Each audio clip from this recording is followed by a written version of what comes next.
जय श्री कृष्णा दोस्तों हम अपने पीजीवीपी के लेक्चर को कंटिन्यू करते हैं और कुछ और नए सेक्शंस देखते हैं कि अभी तक हमने पीजीवीपी में क्या देखा कि ये खर्चे घटाने हैं और इस तरीके से घटाने, लेकिन अब हम देख रहे हैं ये खर्चे नहीं घटाने देंगे अगर आपने ऐसा नहीं किया तो। जिसमें हमने पहला सेक्शन ये देखा था, जब हम नॉन रेजिडेंट को पेमेंट करें इंटरेस्ट, रॉयल्टी और फीस फॉर टेक्निकल सर्विसेज की, अगर आपने टीडीएस नहीं काटा तो हम खर्चा नहीं घटाने देंगे। जब आप टीडीएस काट के या टीडीएस जमा कर दोगे अपनी जेब से, खर्चा घटा लेना। फिर हमने रेजिडेंट के केस में भी यही देखा कि टीडीएस नहीं काटा आपने तो हम खर्चा नहीं घटाना देंगे। जब आपने टीडीएस जमा कर दिया गवर्नमेंट को, फिर उस साल में ले लेना खर्चा। लेकिन रेजिडेंट के केस में एक रिलीफ देखा था कि जिसको आपने पैसा दिया है बिना टीडीएस काटे, अगर उस बंदे ने टैक्स जमा कर दिया, रिटर्न फाइलिंग की डेट से पहले रिटर्न फाइल भी कर दिया, टैक्स भी जमा कर दिया, तो आप खर्चा पूरा घटा सकते हो। अब हम आगे देख रहे हैं amount not deductible under section 40A। वो कौन से ऐसे खर्चे हैं, अमाउंट है जो डिडक्टेबल नहीं है। In the case of any SSC the following expenses are expressly disallowed under section 40A। कोई भी एसएससी हो, ये वाले खर्चे डिसअलाउ हो जाएंगे, नहीं घटाने देंगे। Amount not deductible in respect of payment to relative. अगर आप अपने रिलेटिव को पेमेंट कर रहे हो तो खर्चा नहीं घटाने देंगे।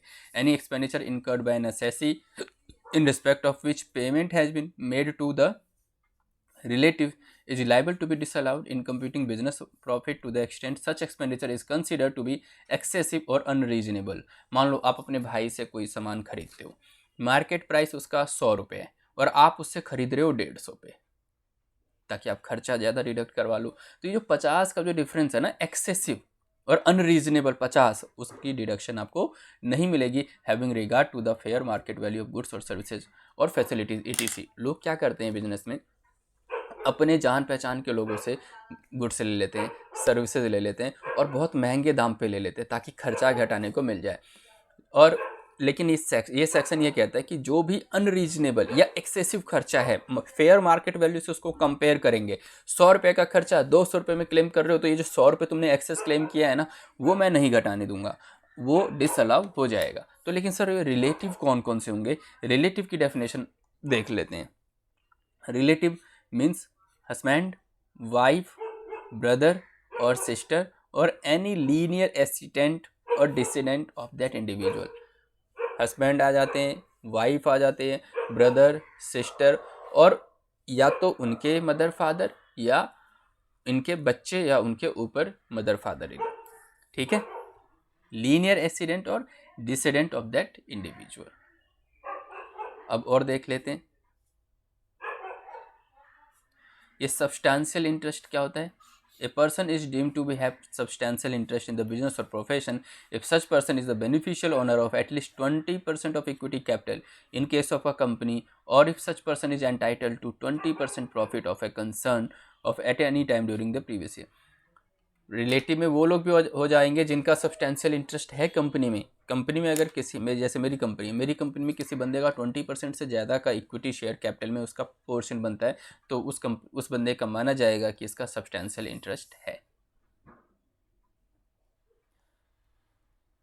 इसको अब हटा दीजिए। ठीक है, आगे पढ़ते हैं। Amount not deductible in respect of expenditure exceeding 10,000। खर्चा आपको घटाने का राइट नहीं दिया जाएगा अगर आपने खर्चा किससे ज़्यादा किया, 10,000 से ज़्यादा किया, या 35 in case of payment made for प्लाइंग, hiring और leasing goods carriage.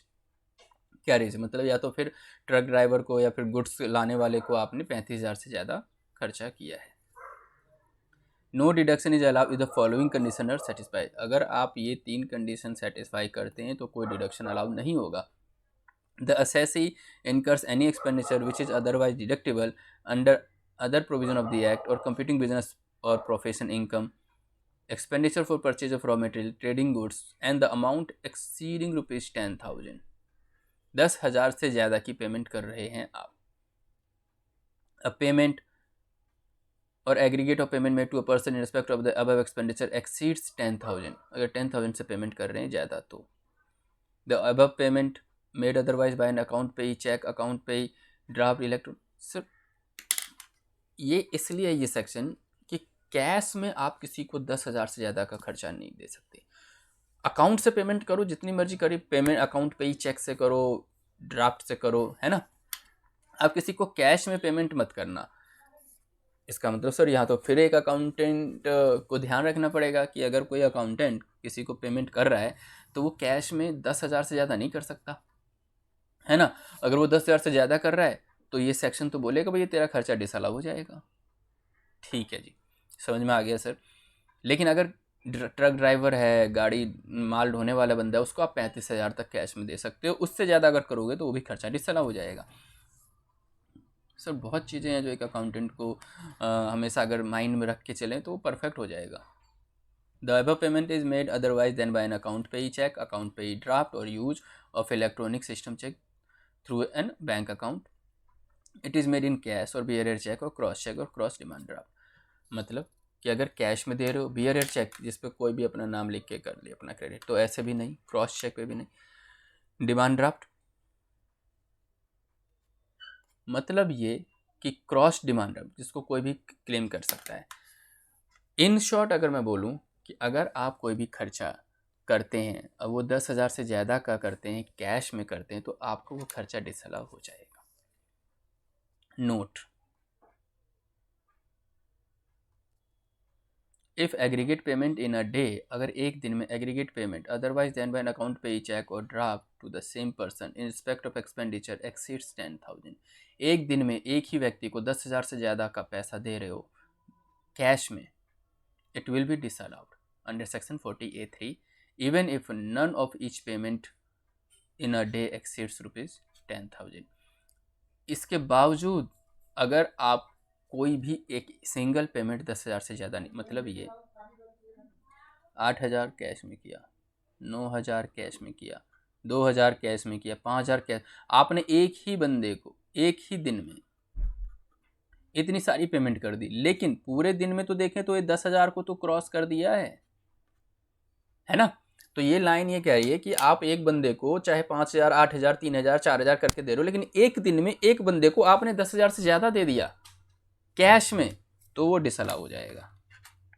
Now B, if an assessee makes payment of 2 different bill, अगर एक असेसी है, मतलब मैं हूँ, आप हैं, 2 different bill, none of them exceeds 10,000, 2 अलग अलग बिल की पेमेंट कर रहे हो और दोनों ही 10,000 से ज़्यादा नहीं, at the same time in cash, और कैश में दे रहे हो, is not applicable even if the aggregate payment is more than 10,000। यहाँ पे ये लॉ एप्लीकेबल नहीं है। क्यों?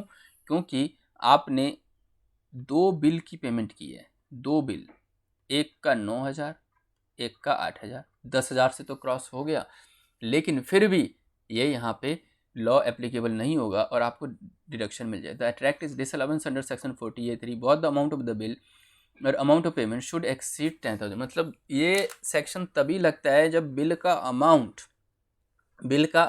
और पेमेंट 10,000 से ज़्यादा हो। आपने बिल का अमाउंट था उसका 9,000 आपने कैश में दे दिया, लेकिन दूसरे बिल का अमाउंट 8,000 ही है, तो 2 डिफरेंट बिल हो गए ना। अगर एक ही बिल अगर 10,000 से ज़्यादा की पेमेंट करते तो डिसअलाउ हो जाता। See, where the assessee makes profit over payment over ₹10,000, अगर असेसी पेमेंट कर रहा है 10,000 से ज़्यादा at a time, partly by an account payee cheque and partly in cash, partly जो है वो अकाउंट पे ही चेक से कर रहा है और पार्टली जो है वो कैश में कर रहा है, to some parties and the payment in cash alone it one time does not exceed 10,000। लेकिन जो कैश में जो कर रहा है, जैसे मान लेते हैं बिल है 20,000 का, 12,000 वो अकाउंट से पेमेंट कर रहा है, 8,000 कैश में कर रहा है, तो वो कैश तो 10,000 से नीचे ही रहा ना, तो फिर ये सेक्शन अट्रैक्ट नहीं होगा और आपको खर्चा डिसअलाउ नहीं होगा। Now provision of section 40A3 does not apply in respect of an expenditure which is not to be claimed as deduction under section 30 to 37। ये जो प्रोविज़न है 40A3 का वो अप्लाई नहीं होता है उन खर्चों पे जो 30 to 37 में अप्लाई नहीं हुआ है या डिडक्शन जिनका नहीं मिला है। Some cases where no disallowance will be made even if the expenditure 10,000 is made in cash। मतलब कुछ ऐसे खर्चे हैं आप 10,000 से ज़्यादा कर रहे हो, कैश में कर रहे हो, तो भी डिसअलाउ नहीं होगा, तब भी आप खर्चा घटा सकते हो। वो कौन कौन से हैं? Payment to Indian railways, payment of taxes to the government, अगर इंडियन रेलवे को पेमेंट करो 15,000 का, 11,000 का कैश में कर रहे हो, डिडक्शन मिल जाएगा। पेमेंट ऑफ टैक्स की पेमेंट कर रहे हो, payment made on a day on which the banks were closed either on account of holiday और स्ट्राइक, पेमेंट आप उस दिन कर रहे हो जिस दिन बैंक ही बंद है स्ट्राइक की वजह से, तो मैं क्या करूं, या पब्लिक हॉलीडे वाले को आपको पेमेंट करनी है, तो आपको वो खर्चा डिडक्शन मिल जाएगा। ये हमने बहुत ही अच्छा सेक्शन देखा। जो ये फोकस कर रहा था, इस सेक्शन का कोर ऑब्जेक्टिव क्या है कि भाई आप कैश में पेमेंट मत करो यार 10,000 से ज़्यादा। लेकिन कुछ ऐसे केसेज हैं कि आपने एक ही दिन में एक ही व्यक्ति को 10,000 से नीचे पेमेंट किया है, लेकिन अलग अलग बार किया, 5,000, 4,000, 3,000, 10,000, 8,000, और ऐसे करके एक ही व्यक्ति को एक ही दिन में 10,000 से ज़्यादा की पेमेंट हो गई, तो डिसअलाउ हो जाएगा, क्योंकि आपने एक बार में तो 10,000 से क्रॉस किया नहीं, लेकिन फिर भी पूरे दिन में तो कर दिया ना। दूसरा केस क्या है कि सर 2 बिल हैं, दोनों बिल में 8,000 और 8,000 की कैश की पेमेंट की है, तो डिसअलाउ नहीं होगा, क्योंकि सेपरेट बिल 10,000 की लिमिट क्रॉस नहीं हुई है। फिर हमने कुछ केसेस देख लिए कि सर इन केसेस में डिडक्शन डिसअलाउ नहीं होगा अगर आप इंडियन रेलवे को पेमेंट करते हैं, गवर्नमेंट को टैक्स की पेमेंट कर देते हैं, या फिर जिस दिन बैंक की छुट्टी है, स्ट्राइक है, तो फिर आपको डिडक्शन मिल जाएगा, डिसअलाउ नहीं होगा। अब हम देखने जा रहे हैं amount not deductible in respect of provision for unapproved gratuity fund. अगर आप अनअप्रूव्ड ग्रेचुटी फंड में पैसा लगाते हैं, पैसा देते हैं, तो वो अमाउंट डिडक्ट नहीं किया जाएगा। Provision for gratuity fund for meeting future liability is deductible only if such gratuity fund is an approved gratuity fund.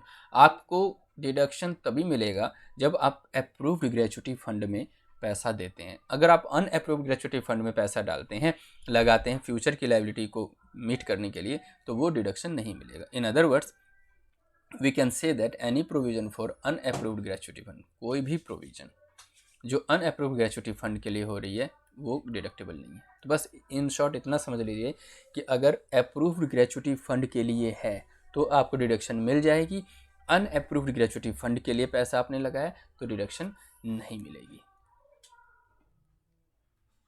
ठीक है। Note, an employ retires during the current year, gratuity is paid to him during the current year, it is deductible during the current year if no deduction was claimed earlier। कोई बंदा retire हो रहा है, अब आप उसको gratuity दे रहे हैं और ग्रेचुटी इसी साल में दे रहे हैं, तो आपको डिडक्शन मिल जाएगी। An employ retires during the current year, gratuity is payable to him, a part of the amount is paid during the current year and the balance will be paid in the next year। The provision is made towards gratuity in the books of account of the current year for making payment in the next year। The entire amount is deductible during the current year if no deduction was claimed earlier। मतलब आप कोई बंदा आज इसी financial year में retire हो गया, आपको उसको पैसे देने थे ग्रेचुटी के, आधे पैसे आपने दे दिए, आधे आप अगले साल देंगे, तो आधे का प्रोविजन बना के आप उसकी डिडक्शन ले सकते हो, लेकिन वो तभी जब वो बंदा रिटायर हो गया है। In this case deduction is available during the current year even if provision is made for gratuity fund which is unapproved. लेकिन जब बंदा कोई जा रहा है, रिटायर हो रहा है, और उस केस में आपको पैसे देने हैं, तो चाहे वो अनअप्रूव्ड ही क्यों ना हो, आपको डिडक्शन मिल जाएगा, because here the provision is made already due liability and not for the future liability. क्योंकि इस बार जो आपको पैसे देने हैं ना, आपने जो प्रोविजन बनाया है वो ड्यू की बनाया है, जो ड्यू नहीं हुआ, जो फ्यूचर की लायबिलिटी है, उसके लिए अप्रूव्ड ग्रेचुटी फंड देखेंगे। लेकिन जो ड्यू हो गया, जो करंट की लायबिलिटी हो गई, क्योंकि तो मुद्दा जा ही रहा है, आपको देने ही देने हैं, तो उस केस में आप ये नहीं देखोगे अनअप्रूव्ड है या अप्रूव्ड, आपको मिल जाएगी डिडक्शन। जो अप्रूव्ड ग्रेचुटी फंड है ना, वो तब देखेंगे फ्यूचर की लायबिलिटी, बंदा कोई रिटायर नहीं हुआ, फ्यूचर के लिए बना रहे हैं, तब तो हम अप्रूव्ड देखेंगे। लेकिन कोई बंदा रिटायर हो चुका है, अब उसको तो पैसे दे नहीं देने हैं, चाहे वो अप्रूव्ड हो या अनअप्रूव्ड ग्रेचुटी फंड हो, तो आप डिडक्शन ले सकते हैं। सी, a company has 50 employees to meet future liability to pay them gratuity at the time of retirement, a gratuity fund is created and the employer makes contribution every year। अगर 50 या उससे ज़्यादा एम्प्लॉई है तो gratuity fund या अपनी liability को पूरा करने के लिए लोग ग्रेचुटी फंड में पैसा देते हैं कि रिटायरमेंट पे जो उसको पैसा दिया जाएगा। Employer contribution to this fund is deductible, वो डिडक्ट हो जाएगा जो भी कंपनी वाले पे कर रहे हैं, only if the gratuity fund is approved gratuity fund. वो तभी होगा जब ग्रेचुटी अप्रूव्ड ग्रेचुटी फंड में जमा हो रहा है। अब हम देख रहे हैं amount not deductible in respect of contribution to non statutory fund. जो कुछ ऐसे फंड हैं जो नॉन स्टैच्यूटरी हैं, मतलब लॉ के या लीगल तरीके से वो फंड क्रिएट नहीं किए गए और फिर भी आप उसमें पैसा डिपॉजिट कर रहे हो, तो उनका डिडक्शन नहीं मिलेगा। और इस टॉपिक को हम कवर करेंगे अपने नेक्स्ट लेक्चर में। तब तक के लिए गुड बाय फ्रेंड्स, मिलते हैं नेक्स्ट लेक्चर में और आगे के सेक्शंस को भी हम कवर करेंगे। तब तक के लिए गुड बाय।